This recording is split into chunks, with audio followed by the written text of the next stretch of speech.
जिजामाता शोभांना रामाच्या, कृष्णाच्या, भीमाच्या, अभिमन्यूच्या, महाभारतातील, रामायणातील शूरवीरांच्या गोष्टी सांगत.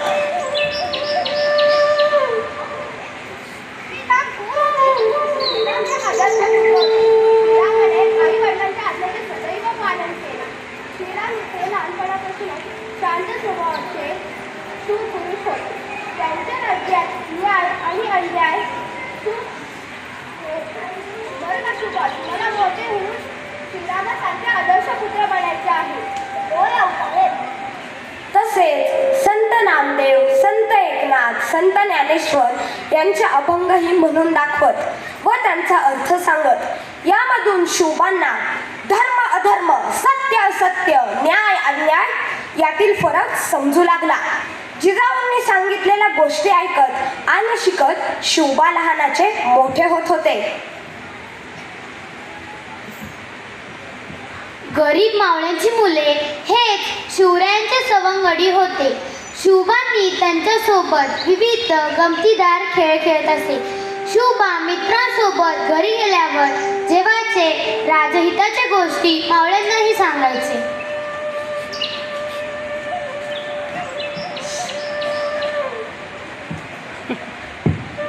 शत्रूशी दोन हात कसे करावे याचे प्रशिक्षण घेण्यासाठी जिजाऊंनी शिवरायांना दादोजी कोंडदेव यांच्याकडे सुपूर्द केले.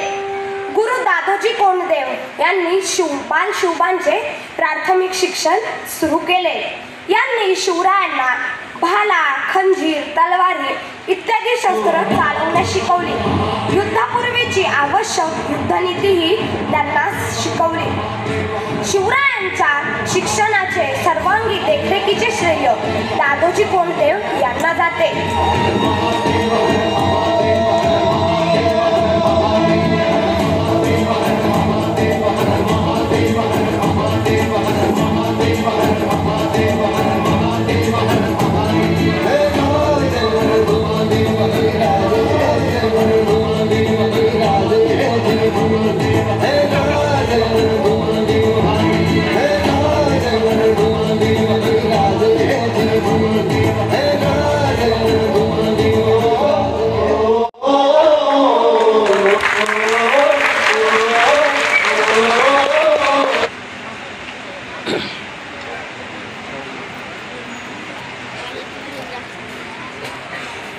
माईक पडून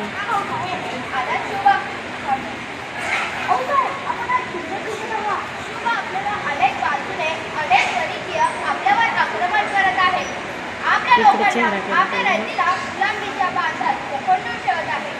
आपल्या मातीच्या, आपल्या रयतेचे होणारे हात पाहून वेगळीच लागत. आपल्या मूर्खाच्या, आपल्या रयतेचे होणारे हात पाहून वेगळीच लागत. आपल्या मूर्खाच्या, आपल्या पिढीची होणारी धूळ लावून वेगळीच लागत. अशांनी परिकीयांच्या अत्याचाराला बळी पडलेल्या गोऱ्या साम्राज्यावर त्यांच्या अंबरड्या ऐकून वेगळीच लागत. जाऊन काय काय यावर उपाय एकच, स्वराज्य, आपला हिंदवी स्वराज्य. आपल्या भूमीत आम्हाला रक्षणासाठी, लोककल्याणासाठी, लोकहितासाठी एकच मार्ग आहे, स्वराज्य, आपल्या हिंदवी स्वराज्य. अहो साहेब, आपली इच्छा ती फ्रीची इच्छा. आम्ही वचन देतो की आम्ही तुमचं स्वप्न पूर्ण करू. शाबास शुभा, आम्हाला हीच अपेक्षा. त्या शुभाचा, त्या मावळ मुखाच्या मराठी भाषेची लक्षपूर्ण करा. यशाच्या गुणात आशीर्वाद मिळवून द्या. यशस्वी